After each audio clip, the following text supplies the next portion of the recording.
Alhamdulillahi Rabbil Alamin. Wassalatu wassalamu ala sayyidil mursalin wa ala alihi wa sahbihi ajma'in. Rabbi syrah li sadri wa yassir li amri wahlul 'uqdatam min lisani yafqahu qawli. Subhanaka la ilma lana illa ma 'allamtana innaka antal alimul hakim. Wala hawla wala quwwata illa billahil aliyyil azim. Kitab Hidayatus Sibyan, Kitab Bidayatul Hidayah, Kitab Bidayatul Hidayah, muka surat 5. Muka surat 5, baris yang ke-11. Baris yang ke-11 daripada atas. Al-wujubu dak, wal istihalatu wal jawazu. Situ dak. Situ. Qala al-muallifu rahimahullahu ta'ala wa nafa'ana bi'ulumihi amin. Al-wujubu wal istihalatu wal jawazu fal wajibu ma la yutasawwaru fil aqli adamuhu wal mustahilu ma la yutasawwaru fil aqli wujuduhu wal jaizu ma yasihhu fil aqli wujuduhu wa adamuhu. Al wujubu wal istihalatu wal jawazu, itu sambungan daripada terdahulunya dalam matan Ummul Barahim.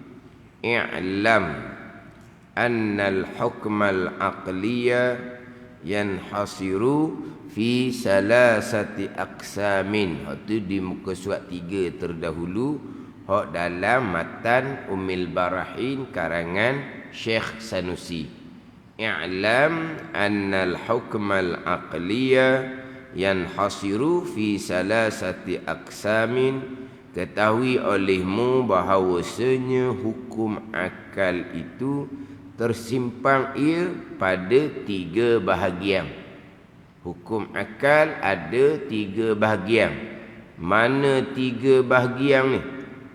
Al-wujubu wal istihalatu wal jawazu. Al-wujubu wal istihalatu wal jawazu, tu sambungan dia. Fal wajibu ma la yutasawwaru. Fal wajibu ma la yutasawwaru fil aqli adamuhu wal mustahilu ma la yutasawwaru fil fal wajibu ma la yutasawwaru fil aqli adamuhu wal mustahilu ma la yutasawwaru fil aqli wujuduhu wal jaizu ma yasihhu fil aqli wujuduhu wa adamuhu. Itu terjemahan, tambahan, sambungan dalam matan Ummul Barahim. Jadi matan Ummul Barahim tu tandalah.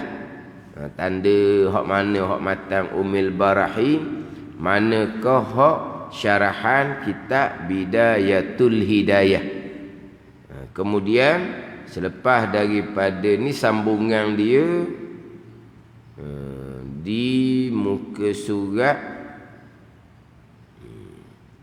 sambungan hak matan Ummul Barahim tadi.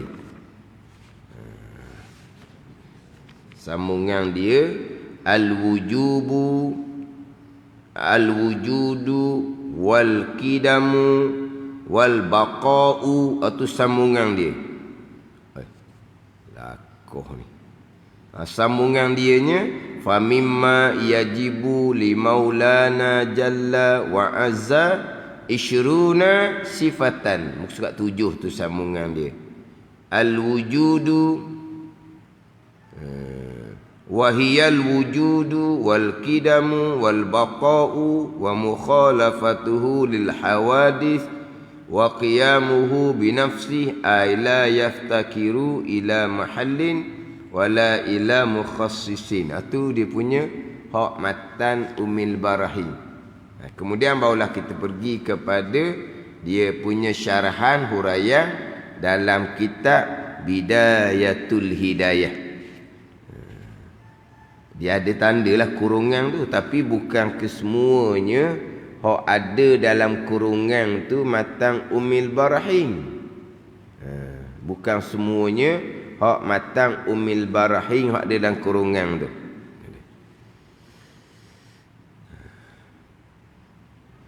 Terjemahan dia, pertama wujub, kedua istihalah, ketiga jawaz. Al-wujubu ataupun al-wujubi wal istihalati wal jawazi, dia jadi badal kepada salasati aksamin. Nak baca al-wujub pun boleh, dia jadi khabar bagi mubtada mahzuf.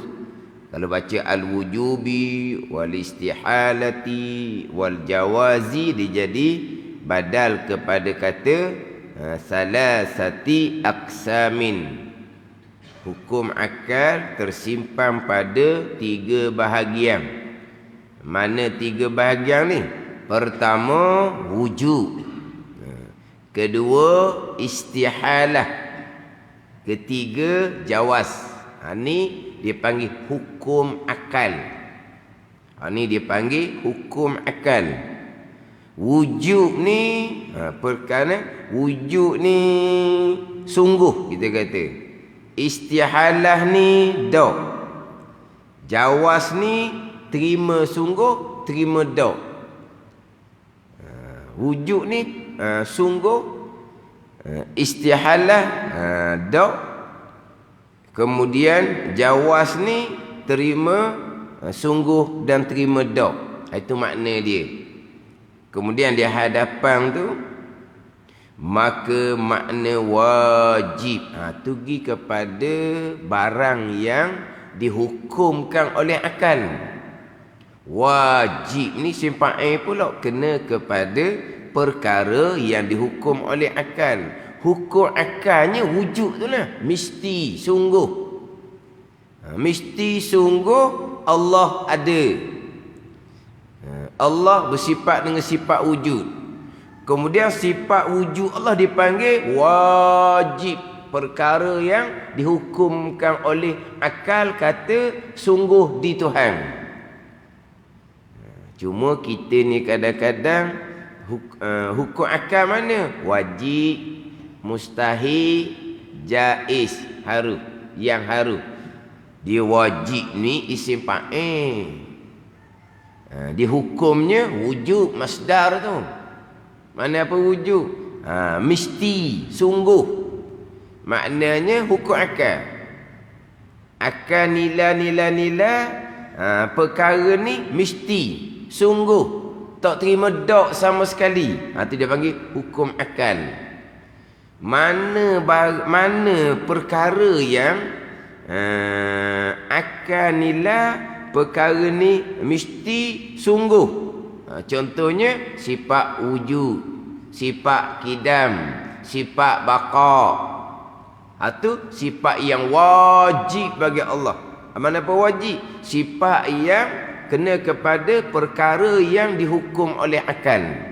Bila akal nila, fikir, wujud Allah mesti sungguh, tak terima dok sama sekali. Maka tu hukum dia. Maka sifat wujud ni dipanggil perkara yang dihukum oleh akal. Itu wajib, sifat yang wajib bagi Allah. Jadi wujud, contohnya wujud kedam bakar adalah sifat yang wajib bagi Allah Subhanahu wa taala, kena kepada perkara yang dihukumkan oleh akal mesti sungguh di Tuhan. Jadi hukum akalnya wujud lah, istihalah, kemudian jawaz, itu hukum akal.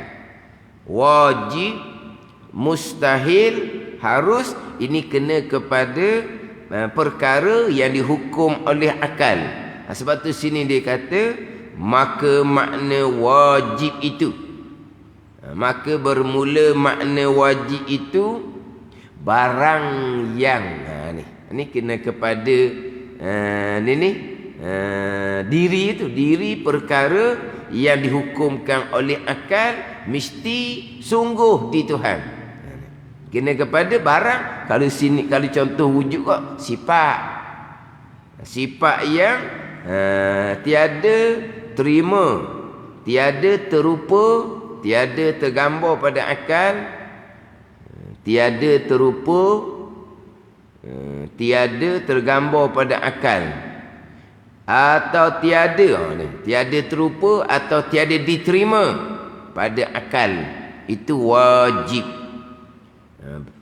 Barang yang tiada terupa dan tiada diterima pada akal akan ketiadaannya,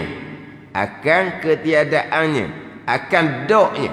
Kalau kata contoh wujud kidam bakar, sifat yang mana tidak terupa pada akal, tidak tergambar pada akal, tak ada sifat wujud, tak ada sifat kidam di zat Allah Subhanahu wa taala. Itu wajib, barang yang dihukumkan oleh akal. Hukum akal betulnya wujud, itu hukum akal tu. Wajib ni kena kepada barang sifat yang dihukumkan oleh akal. Hukum akal macam mana? Mesti sungguh di Tuhan. Tak terima, tak sama sekali. Mana contoh barang yang mesti sungguh di zat Allah Ta'ala? Wujud kidam bakar. Wujud kidam bakar sifat yang wajib. Mana apa? Kena kepada perkara barang yang tiada terupa, tiada diterima pada akal, akan ketiadaannya, akan doknya. Nak kata tak ada sifat wujud kidam bakar di zat Allah Ta'ala, akal tak terima sama sekali. Tu pergi kepada barang yang dihukum oleh akal, barang yang diputuskan oleh akal, yang kita panggil wajib. Jadi dia mula-mula mari hukum akal, wujud, istihalah, kemudian jawaz, kemudian terus pergi kepada perkara yang dihukumkan oleh akal. Perkara yang dihukumkan oleh akal. Jadi dalam matan Ummul Barahim ni, hukum akal tidak didatangkan makna dia. Dia hanya datangkan makna kepada wajib, perkara yang dihukumkan oleh akal, perkara yang dihukumkan oleh akal. Jadi takrifan hukum akal betulnya tak ada lah, digi kepada perkara yang dihukumkan oleh akal, iaitu wajib. Wajib ni apa takrifan dia? Dia wajib tu isim fa'il, wujud tu masdar.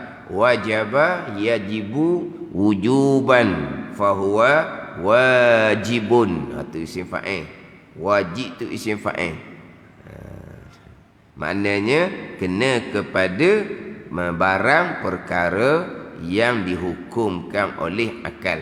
Yang kita bicara permulaannya adalah bicara berkaitan dengan hukum akal. Permulaannya bicara hukum ni. Kemudian dalam syarahan kitab Bidayatul Hidayah, dia syarahkan lagi dihuraikan lagi hukum ni ada 3. Hukum syarak, hukum adah, hukum akal. Dia bicara hurai lagi lah. Tapi dalam kitab ni nak bicara berkaitan dengan hukum akal. Tapi dalam syarahan dipergilah pula kepada hukum ada berapa. Hukum syarak, hukum ni keputusan, ketetapan, tu hukum. Hukum syarak makna apa? Keputusan, ketetapan yang dihantar oleh Allah dan Rasul. Jadi kita boleh sebut kata hukum Allah. Apa makna hukum Allah? Hukum yang ditetapkan oleh Allah Subhanahu wa ta'ala. Lepas tu macam mana kitanya berkaitan dengan hukum Allah? Tak ada macam mana dah kitanya. Kita macam mana?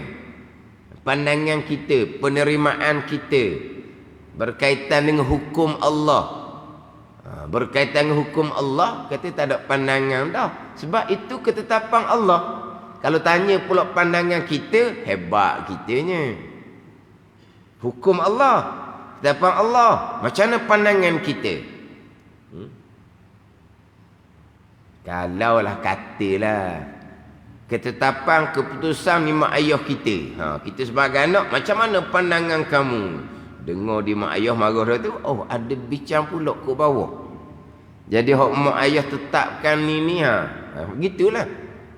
Tu sama kita, sama makhluk, sama lemah, sama jahil belaka tu.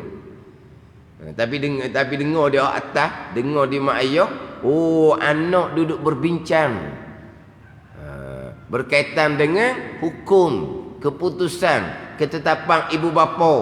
Marah ibu bapa. Hak ni hukum Allah, ketetapan Allah, keputusan Allah. Macam mana pandangan? Tak ada pandangan. Keputusan Allah, ketetapan Allah, kita hamba yang lemah, kita terima bulat-bulat, kita percaya sepenuhnya. Macam mana pandangan awak ni berkaitan dengan untuk memastikan hukum Allah tertegak. Macam mana cara kita nak memperjuangkan? Itu boleh bincang. Tapi kedudukan hukum Allah bukan tu, bukan hak kita tu. Tapi macam mana jalanan dia untuk supaya hukum Allah ni tertegak? Tu kena bincang lah tu. Kena bermesyuarat lah. Kena sama-sama berjuang lah. Siapa? Tak ada siapalah. Kita orang Islam lah. Mereka ke kamu ke? Tak ada mereka, tak ada kamu. Orang Islam. Tak ada mereka, tak ada kamu. Ini kewajipan orang Islam.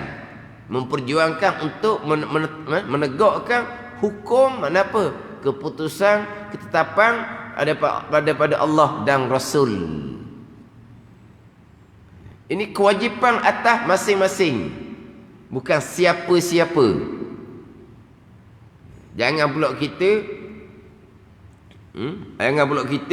orang tu tak berjaya ataupun tak ikhlas dianya, tu dia dengan Allah Subhanahu wa ta'ala.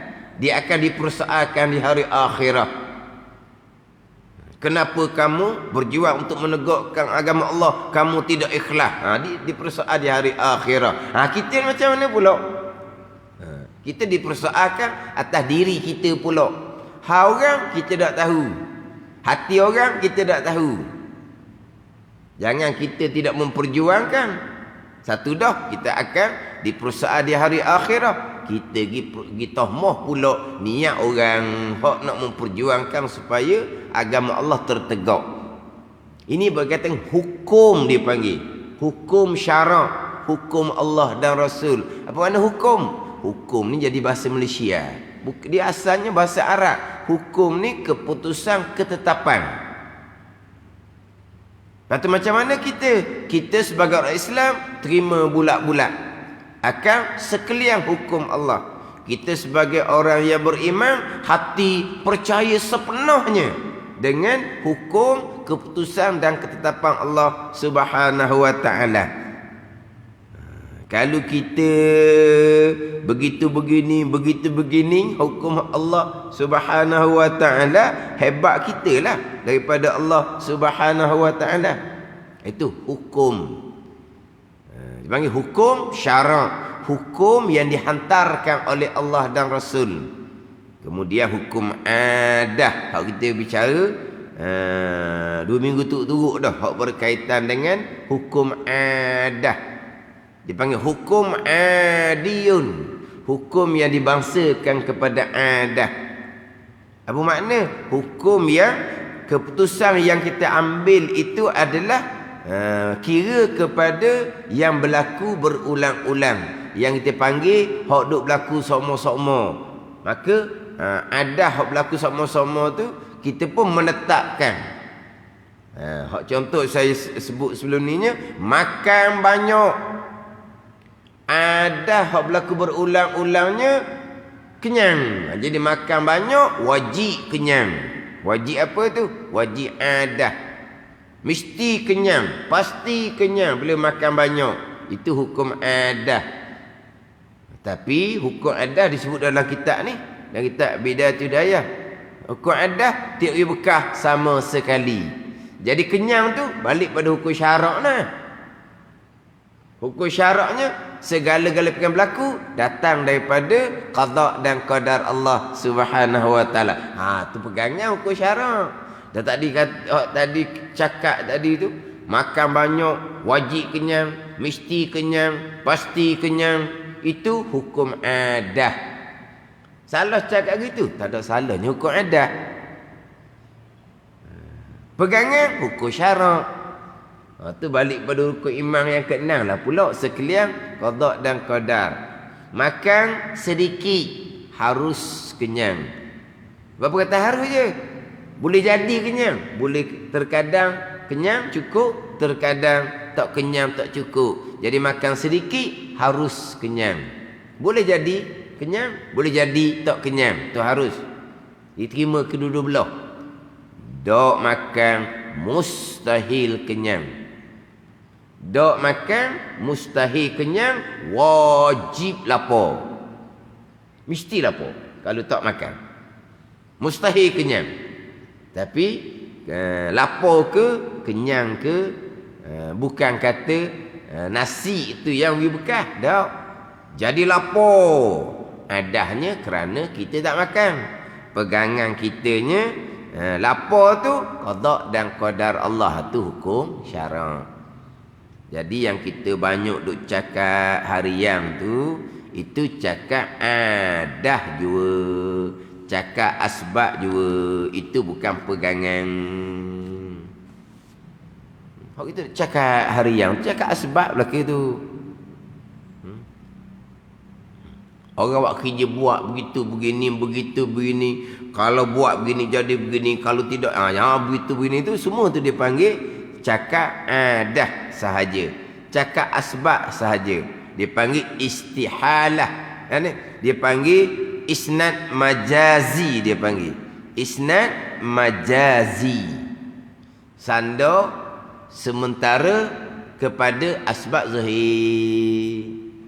Bukan isnad hakiki, bukan sanda kepada asbab bekas semata-mata. Ada sama sekali. Sebab kita ni orang yang beriman. Pastilah kita berpegang sekian perkara berlaku adalah datang daripada qada dan qadar Allah Subhanahu wa taala. Jadi kena ambil molek tu hak hukum adah, hak ada dalam kitab Bidayatul Hidayah ni. Kitab kecil je, nipis je, tapi didatangkan berkaitan dengan takrifan kepada hukum adah. Comel takrifan ni tu. Kalau kitab kecil-kecil lain payah nak jumpa tu hak takrifan hukum adah. Bukan dalam kitab Faridatul Faraid pun tak bicara pun hukum adah. Dia hanya bicara di awalnya hukum syarak, kemudian hukum akal. Hukum syarak, hukum akal. Hukum syarak pun dalam kitab Faridah. Hukum syarak bukan datang 5 pun. Hukum syarak dia datang hak wajib pada syarak. Dia datang hak wajib pada syarak dia. Kan hukum syarak ada 5 kan, hukum syarak taklifiyah tu nah. Wajib, sunat, haru, haram, makruh. Tapi dalam kitab Faridah hukum syarak marinya perkara hak wajib je.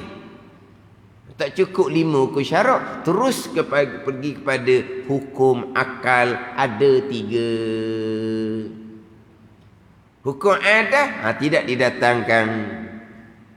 Hak datangkan lengkap kelima-lima hukum syarak, hukum adah 3, hukum akal 3 dalam kitab Al-Misbahul Munir.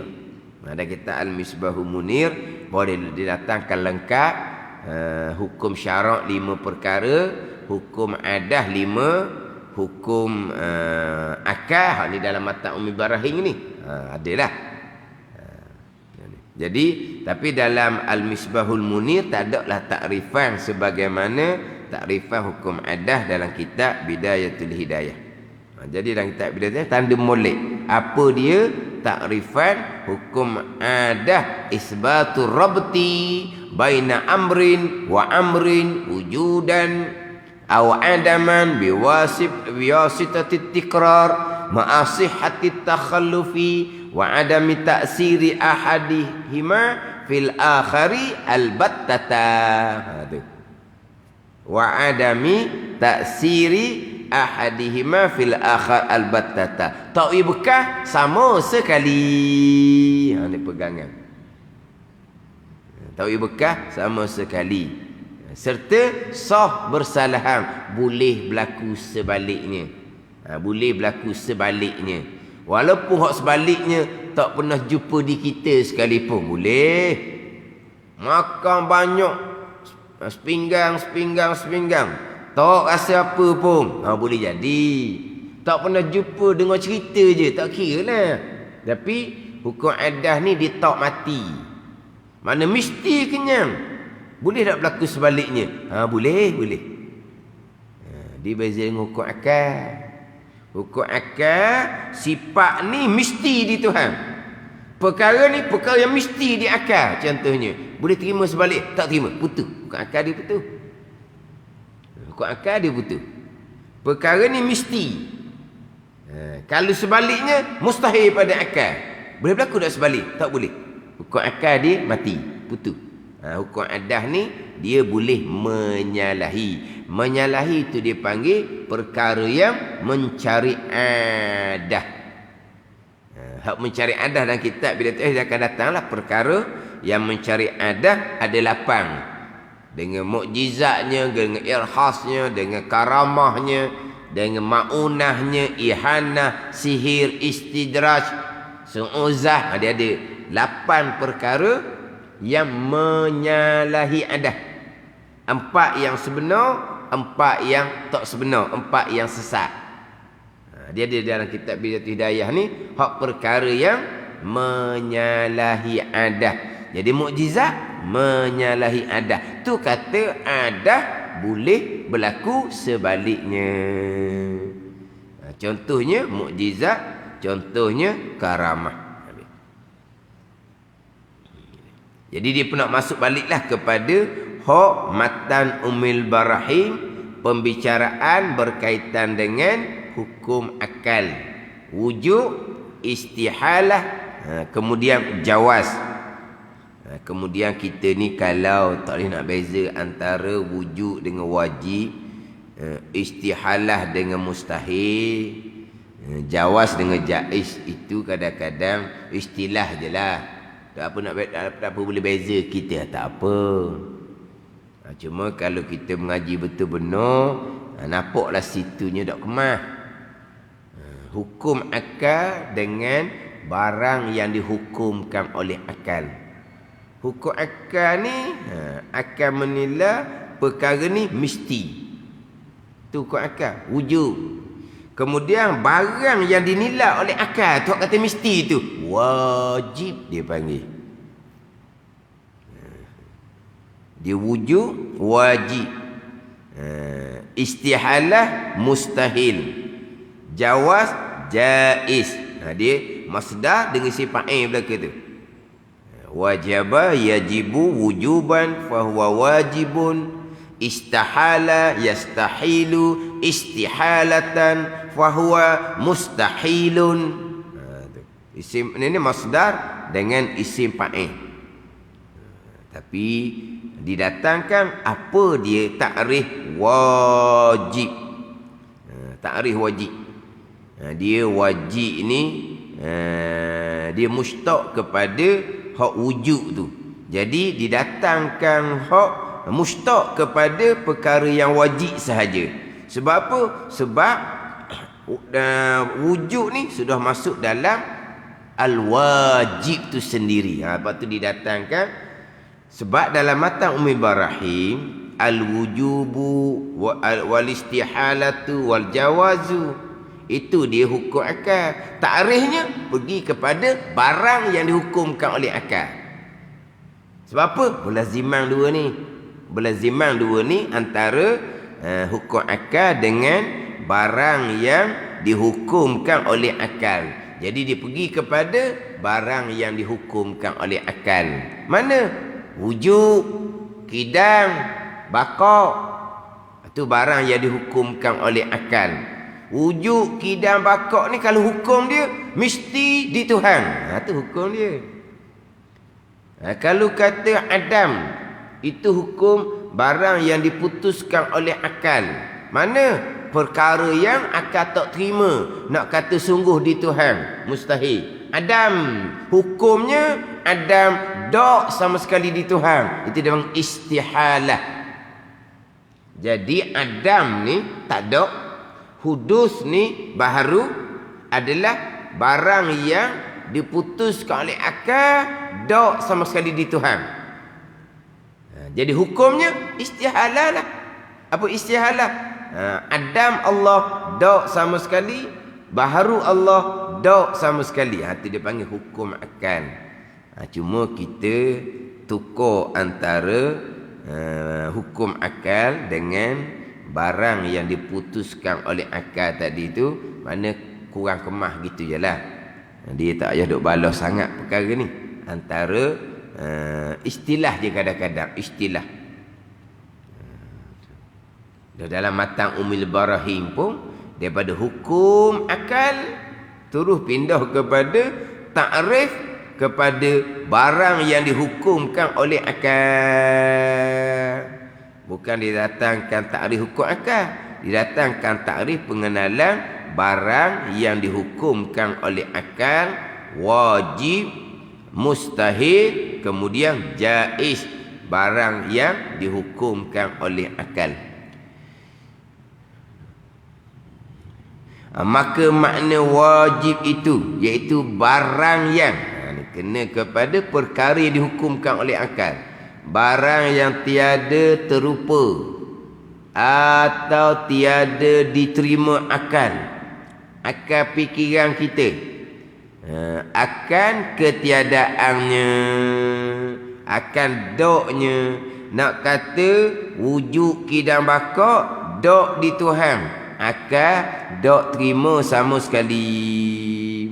Akal dok terima nak kata wujud kidam baqa' dok di Tuhan. Wujud kidam baqa' mesti sungguh di Tuhan. Tapi kalau kata wujud kidam baqa' dok di Tuhan, tiada terupa, mana tiada tergambar, tak logik akal. Macam mana boleh tak ada Tuhan? Sebab langit bumi ni mari mana? Kalau Tuhan tak ada, langit bumi mari mana? Langit bumi yang ada ni mesti kena ada Tuhan yang mengadakan. Jadi kalau kata tak ada Tuhan, tak terima pada, tak tergambar pada akal, tak terima pada akal, nak kata ketiadaan dak, contohnya sifat wujud. Itu dipanggil wajib, barang yang diputuskan oleh akal dengan bahawa tidak terupa, tidak terima pada akal akan ketiadaannya, akan daknya, akan contohnya sifat wujud kidam baqa'. Dan iaitu wajib pada akal terbagi atas dua bahagi. Jadi terjemahan tu tak habis lagi. Hak terjemahannya fal wajibu ma la yutasawwaru fil aqli adamuhu, didatangkan terjemahan. Maka bermula barang yang wajib itu barang yang tidak tergambar pada akal oleh ketiadaannya, akan ketiadaannya. Lepas tu wal mustahilu terjemahan dia tak mari lagi. Dia nak pecah dulu hak wajib mala yutasawwaru fil akli adamuh tu dahulu. Barang yang tidak terupa, tidak diterima pada akal akan ketiadaan, akan doknya. Berarti setakat tu terjemahan, dia nak huraf pembahagian pula dahulu. Wal mustahilu ma la yutasawwaru fil akli wujuduhu, dia akan huraf di bawah tu, dia akan terjemahkan di bawah tu. Dan iaitu wajib terbahagi atas dua bahagi. Terbahagi atas dua bahagi. Pertama daruriyun namanya.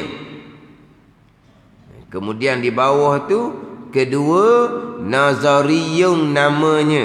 Ni pembahagian kepada hak wajib. Pertama daruriyun namanya di bawah tu, dan kedua nazariyun namanya.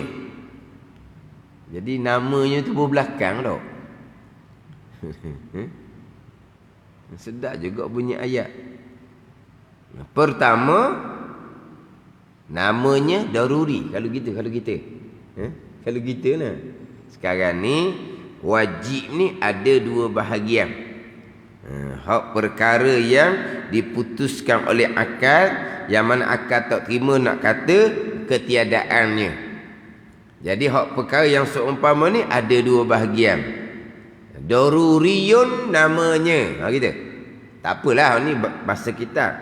Nazariyun namanya. Jangan ingat terbalik gitu dah. Dia memang bahasa dia gitu dah. Daruriyun namanya, iaitu daruriyun ni hak wajib daruri dipanggil barang yang mana perkara yang wajib pada akal lah, yang tiada berkendak pada akal pada mendapatkan barang tadi ni kepada bicara dan tilik. Makna perkara ni akal tak payah fikir banyak lah. Nak mendapatkan perkara ni, nak menghukumkan perkara ni, sungguh kedak, ada ke tidak, tak payah fikir banyak. Tu daruri, mudah-mudah je dia panggil. Nazari, hak kena fikir tilik. Nak memutuskan perkara ni wajib ataupun tidak pada akal, dia kena tilik sikit. Kena mikir sikit. Kena nazar. Kena fikir. Nazar ni kena fikir lah. Afala yanzuruna ilal ibili kaifa khuliqat. Nazar. Kena tilik, kena fikir. Ada ni. Jadi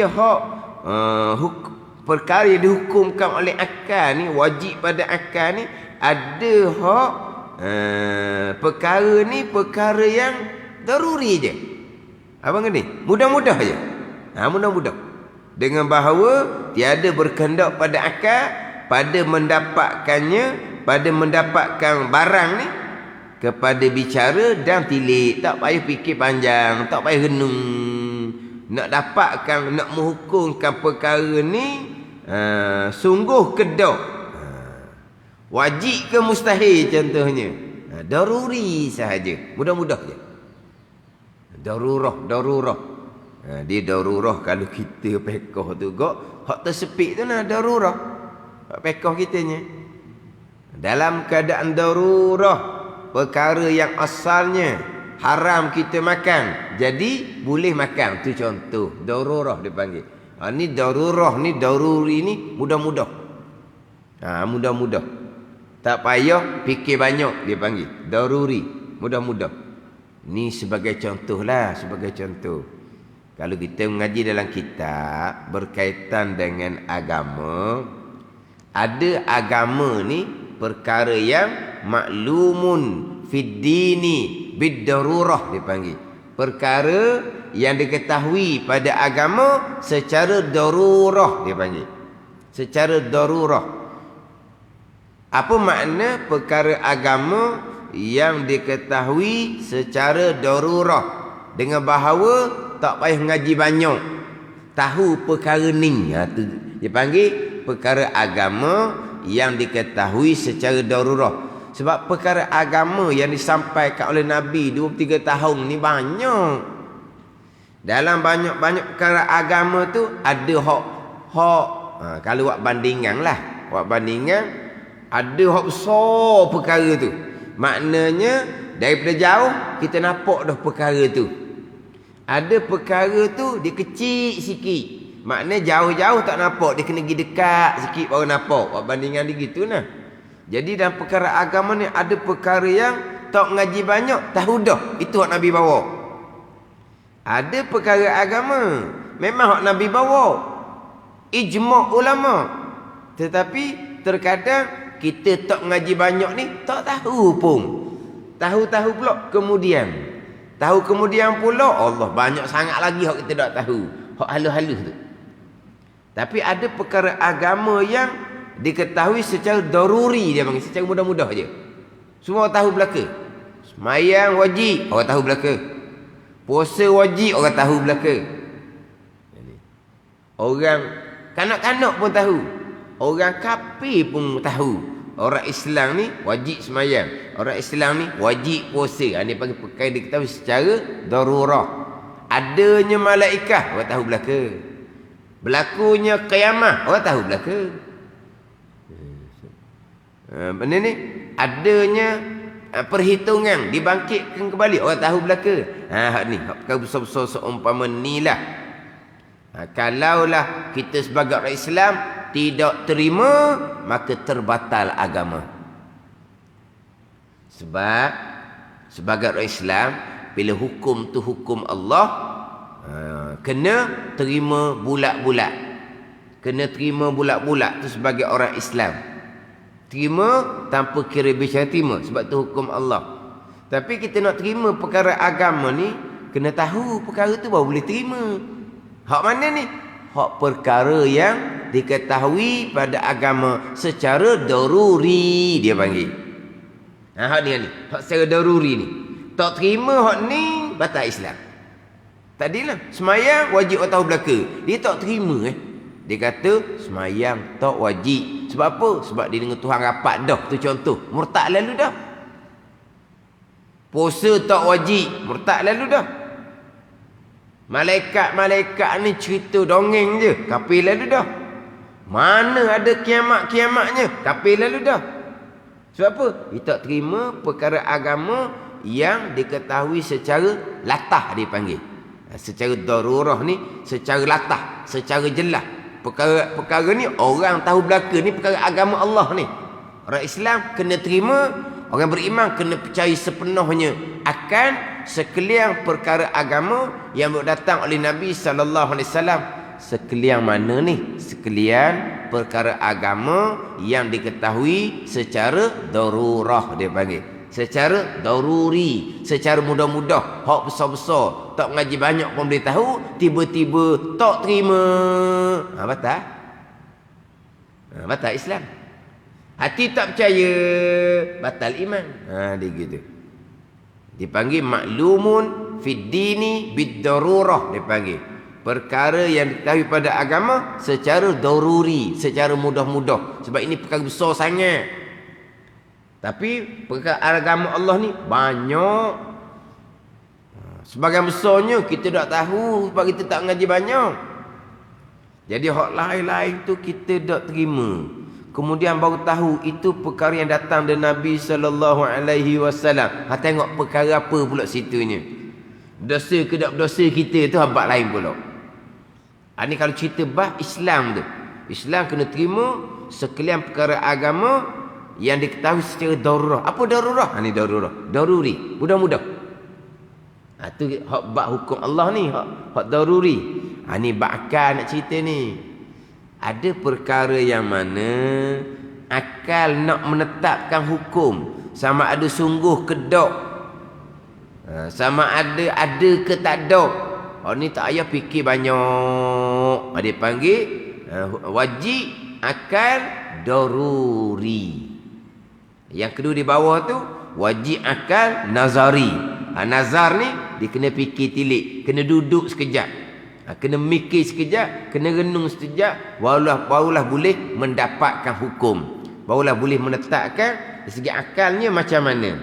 Ni hak daruri saja ni. Mana contoh hak daruri? Dia buat contoh seperti jirim mengambil qada zatnya daripada lapang. Seperti jirim mengambil qada zatnya daripada lapang. Jirim ni dia untuk mengambil qada zatnya, qada diri jirim itulah, daripada lapang, mana tempat kosong. Mana contohnya? Ni kita ni, tubuh kita ni jirim. Mesti kena ambil tempat kosong. Kalau tempat tu padat dah, dinding ke tiang ke, boleh masuk ke tak? Tak boleh masuk. Jadi maknanya jirim kita, tubuh kita ni mesti kena mengambil tempat lapang. Qada zat je lah, qada zat. Hak luah benar ni, hak lega kita ni. Qada zat dia panggil qada ni. Mana kalau macam hak padat ni, boleh masuk tak ni? Macam dinding, boleh masuk? Tak boleh. Maknanya akal kita menetapkan bahawa jirim mesti ambil tempat lapang. Kena mikir banyak ke? Tak payah. Akal dia terima tak? Jirim ni zat kita ni tiba-tiba boleh masuk dalam dinding. Akal tak boleh terima. Katung boleh lah. Tengok katung budak-budak. Tak ke dinding, tak ke tiang, tak ke apa, dia tembus belaka. Mana apa ni? Hak ni akal memutuskan tanpa kira bicara, tak fikir tilik.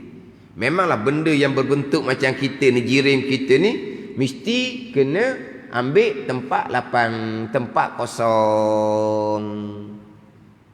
Akal tak terima jirim kita ni tiba-tiba boleh duduk di tempat yang sudah padat. Mustahil pada akal. Gitu je lah. Nak cerita bab, nak kenal ni wajib darurinya macam mana, wajib nazarinya macam mana. Hak nanti kita akan bicara berkaitan dengan zat Allah. Tu wajib nazari lah hak tu.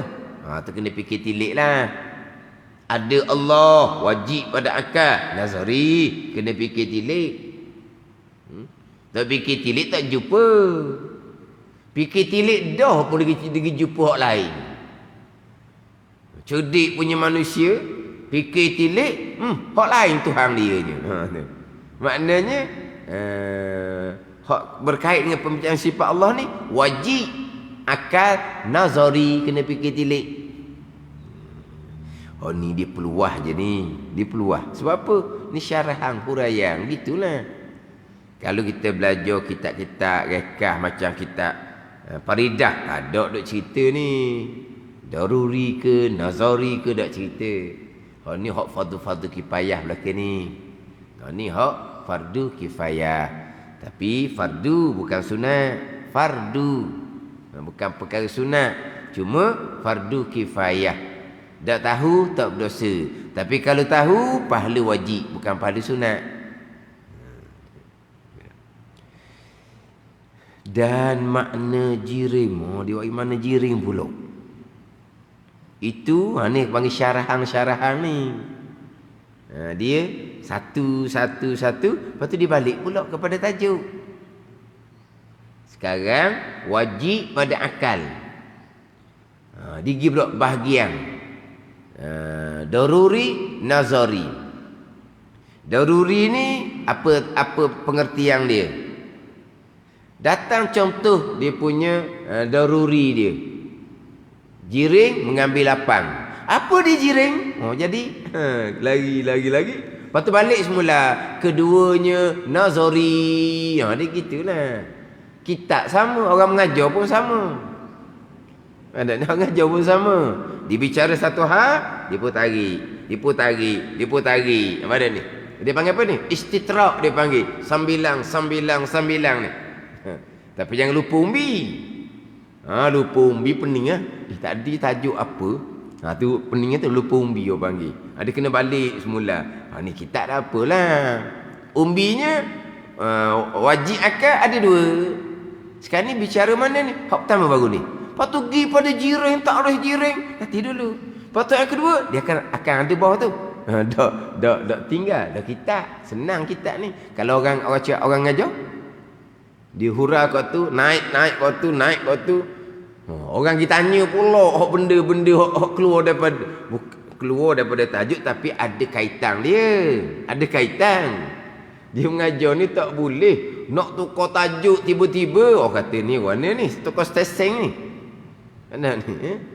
Orang kadang-kadang kan, Ustaz tolong kau sebut perkara ni, tolong kau kena tengoklah. Nak selit, nak pergi situ tu dia kena adalah relevan bukan? Adalah relevan dia. Takkanlah mengajar satu benda tiba-tiba tukar tajuk benda yang tak ada kaitan langsung.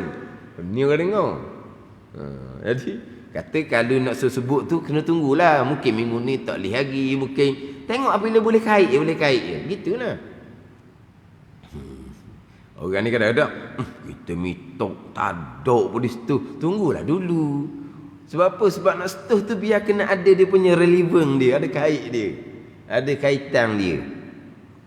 Dia tak boleh nak tukar tajuk yang tak ada kena-mengena. Kalau orang pandai kan, dia nak setuh harga apa? Tajuk lain ni, dia pun tarik sikit. Ada kaitan, tarik sikit, jumpa hak tempat yang nak pergi lah. Mana dia jumpa lah. Nak setuh apa? Nak setuh hal semasa contohnya. Kita baca kitab lain ni. Ini isu semasa ni. Tak ada kena-mengena ni. Hak kitab ni dia tarik sikit. Lari sikit. Lari pun tak putus dengan hak tajuk asal. Lari. Siapa poin yang dia nak. Isu semasa. Gitu je lah. Habis bicara tu, dia kena ingat lah. Tadi tak bicara apa hak asal. Kena balik semula. Dia banyak istitrak dia panggil.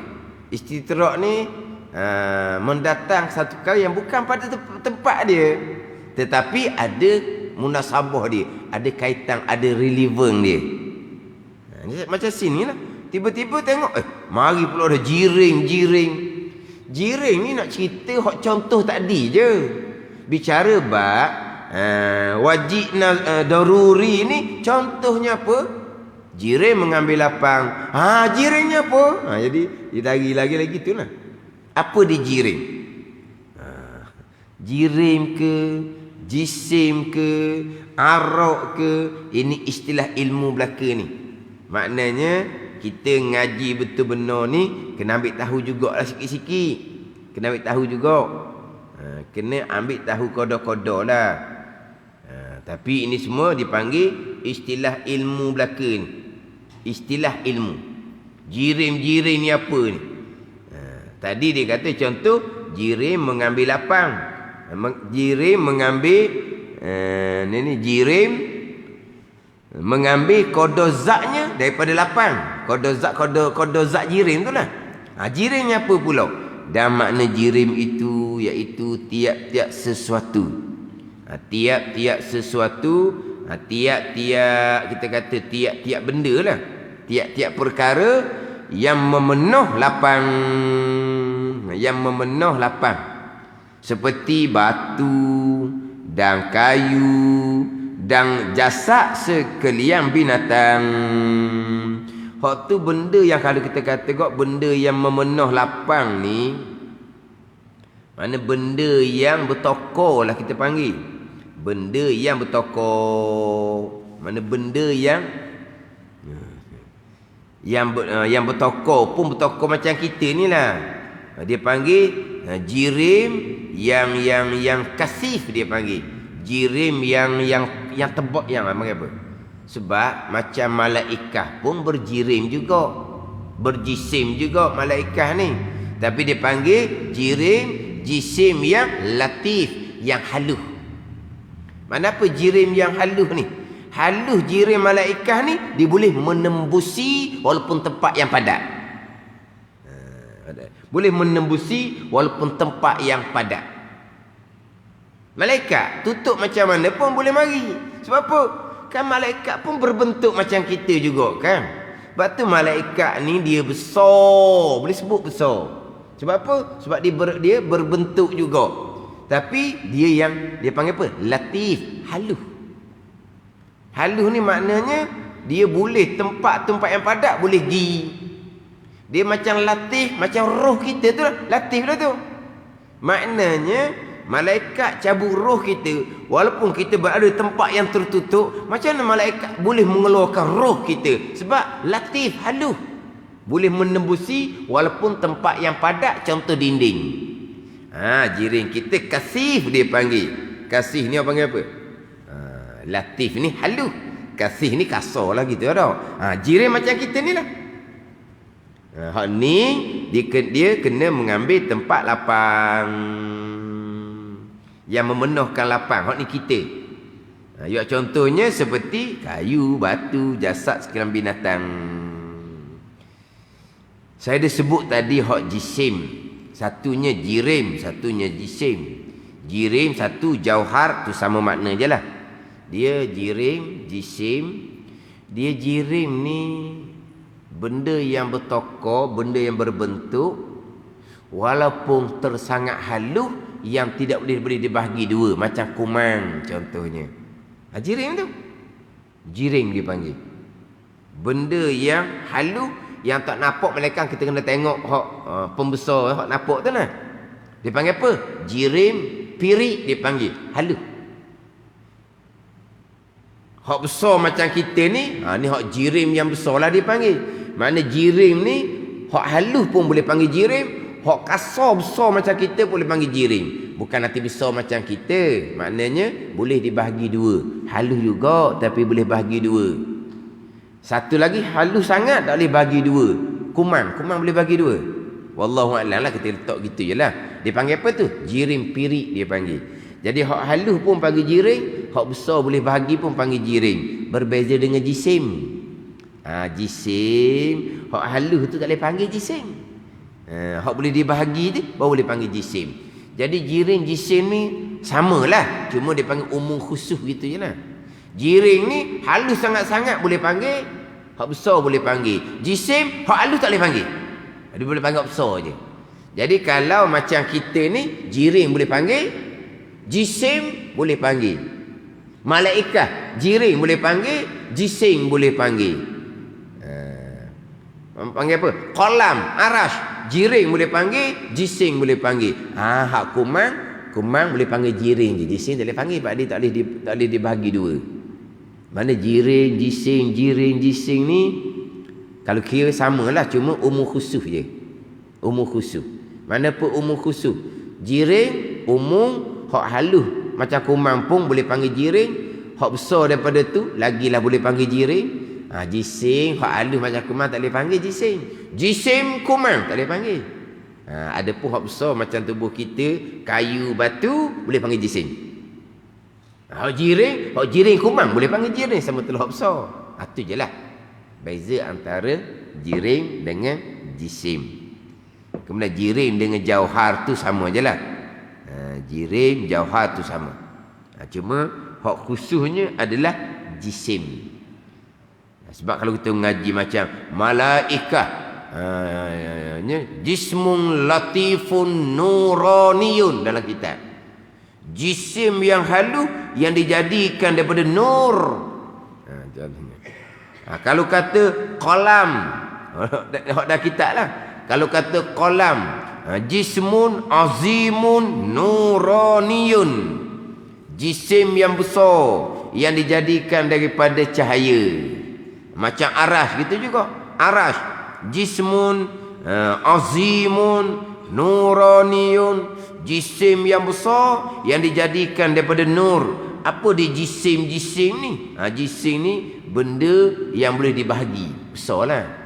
Bukan kata besar macam malaikah Qalam, arah tu sama telah lah. Mana perkara yang boleh dibahagi, arti dia panggil jisim. Jirim boleh panggil lah. Sebab jirim ni lebih umum. Hak besar pun boleh panggil, hak halus macam kumang pun boleh panggil. Tapi hak halus dia panggil jirim piri, jauhar piri. Itu istilah ilmu. Mana kalau kita dengar lain kali jirim, jirim benda yang berbentuk. Jirim ni, jisim ni boleh kita katalah besarnya malaikah, besarnya arash. Boleh kata sebab dia jirim, jisim. Allah tidak jirim, Allah tidak jisim. Nak kata Allah besar, tak boleh. Besar pakat tu akbar tu besar pakat kedudukan. Boleh nak panggil zat Allah ni besar? Tak boleh. Sebab zat Allah ni bukan jirim, bukan jisim, bukan berbentuk. Dia kalau jirim jisim ni, boleh dia berbentuk, dia bertempat. Lazim dia tu. Dia akan bertempat. Malaikah bertempat. Qalam bertempat, arah tu bertempat. Atas dari langit yang ketujuh tu bertempatlah. Sebab dia jirim jisim. Bila bertempat, dia akan berjihad. Pada berjihad, bertempat. Tempatnya di atas, tempatnya di bawah, tempatnya di kanan, tempatnya di kiri, tempat di hadapan, di belakang. Dia panggil jihad yang 6. Bila kita ni makhluk ni jirim jisim, bertempat. Bila bertempat berjihad. Adapun zat Allah bukan jirim, maka zat Allah tidak bertempat. Bila zat Allah tidak bertempat, tidak berjihad. Tidak bertempat, tidak berjihad. Sebab apa? Sebab zat Allah ni bukan jirim.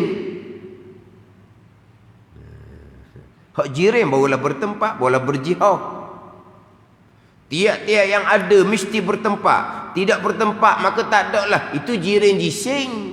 Jirim jising mesti bertempat. Kalau yang ada macam zat Allah, yang bukan jirim, yang bukan jising, tidak bertempat. Situ je.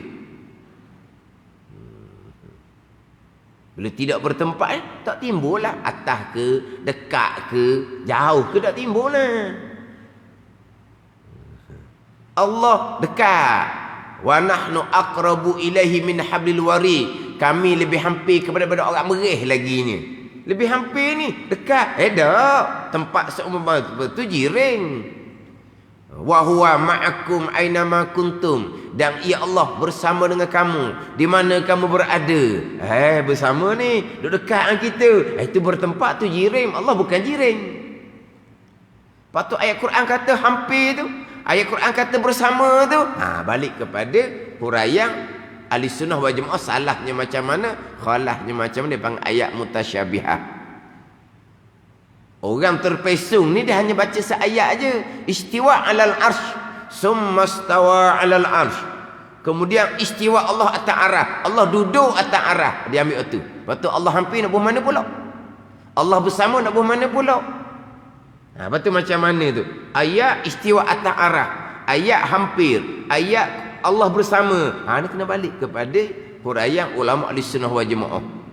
Puak terpesong dia ambil seayat. Istiwa alal arsy dalam Al-Quran 7 kali, 7 ayat. Istiwa Allah atas arah tu 7 kali dalam Quran. Ada ni. Tapi apa maknanya? Adakah Allah bertempat? Patut ayat hampir, ayat bersama nak buat mana pula? Yang kita pegangnya zat Allah bukan jirim, bukan jisim. Apa jirim jisim? Macam kita. Bila zat Allah bukan jirim, bukan jisim, tidak bertempat. Bila tidak bertempat, tidak berjihad, kata dia. Lepas tu macam mana Allah Ta'ala? Laisa kamisli syai'un wa huwas sami'ul basir. Tidak ada seumpama Allah sesuatu, tak ada. Walam yakul lahu kufuwan ahad. Dan tidak ada bagi Allah ni seumpama satu perkara pun tak ada. Hak terlintas di akal kita, Allah menyalahi. Habis kata. Jangan fikir berkaitan dengan zat Allah Subhanahu wa ta'ala. Hak Nabi perintahnya, tafakkaru fil khalqi. Fikir oleh kamu akan kejadian Allah. Wala tafakkaru fil khaliq. Jangan fikir berkaitan dengan zat Allah Subhanahu wa ta'ala. Jadi kita istilah jirim jising ni nak kena tahu jugalah. Kita ni jirim jising. Zat Allah bukan jirim, bukan jisim. Apa dia jirim ni? Jirim ni kalau kita kata benda yang berbentuk. Benda yang berbentuk. Cuma malaikat ni jirim jisim yang halus. Bila halus ni tempat yang padat pun boleh pergi, kemudian boleh merupa. Malaikat ni boleh merupa daripada bukan rupa asal. Jibril rupa asal ada 600 sayap. Satu sayap pun penuh langit dan bumi. Lepas tu Jibril AS berjumpa dengan Nabi. Terkadang berupa lelaki yang lelaki macam contoh dalam hadis Jibril itulah, lelaki yang tidak dikenali. Macam Jibril boleh merupa sebab jirim jisim malaikat ni yang latif, yang halus.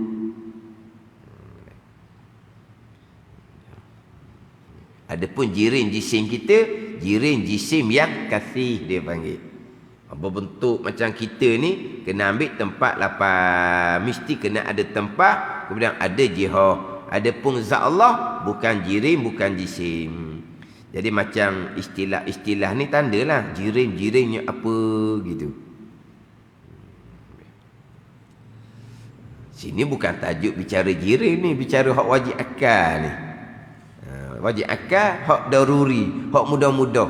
Contoh, jirim mengambil qada zatnya daripada lapang. Jirim apa makna? Kemudian boleh dibalik pula. Itu habis lagi. Dan kedua, nazariyun namanya. Wajib nazari. Iaitu barang yang berkendak akal. Pada mendapatkan barang kepada bicara dan tilik. Dia kena fikir ni. Ni tak boleh dapat secara daruri, tak boleh dapat. Ni kena fikir tilik. Contohnya seperti kidam bagi Tuhan kita Azza wa Jal. Jadi akan nak menetapkan bahawa Allah Ta'ala ni bersifat dengan sifat sedia. Kena fikir tilik. Kalau Allah Ta'ala tidak sedia, ada permulaan, kena adalah pula yang mengadakan Allah. Dia kena fikir tilik waktu. Fikir. Kidam Allah wajib. Akal tak terima nak kata kidam Allah dak di Tuhan, di Allah Subhanahu wa taala. Jadi nak menetapkan kidam ni wajib bagi Allah, dia kena nazar sedikit. Kena nazar, kena fikir tilik. Itu dipanggil wajib nazari. Jadi hak kita nak mengaji sifat 20 nanti, kesemuanya adalah wajib nazari. Kidam ke, bakok ke, kudrah ke, iradah ke, dia kena nazar, kena fikir, kena tilik. Alhamdulillah. Selesai hak perkara yang wajib pada akal. Dan makna mustahil itu barang yang tiada diterima pada akal akan adanya, dan iaitu terbahagi pula atas dua bahagi macam hak wajib juga, daruri dan juga nazari. Wallahu a'lam. Bismillahirrahmanirrahim. Alhamdulillahirabbil alamin, wassalatu wassalamu ala sayyidil mursalin wa ala alihi wa sahbihi ajma'in. Allahumma ftah alaina futuhal arifin. Allahumma allimna ilma akadamin wa fahimna famasabikin warzuqna ruqat talibin. Allahumma zidna ilman wa alhiqna bis salihin. Wa sallallahu ala sayyidina Muhammadin wa ala alihi wa sahbihi wa sallam. Walhamdulillahi rabbil alamin.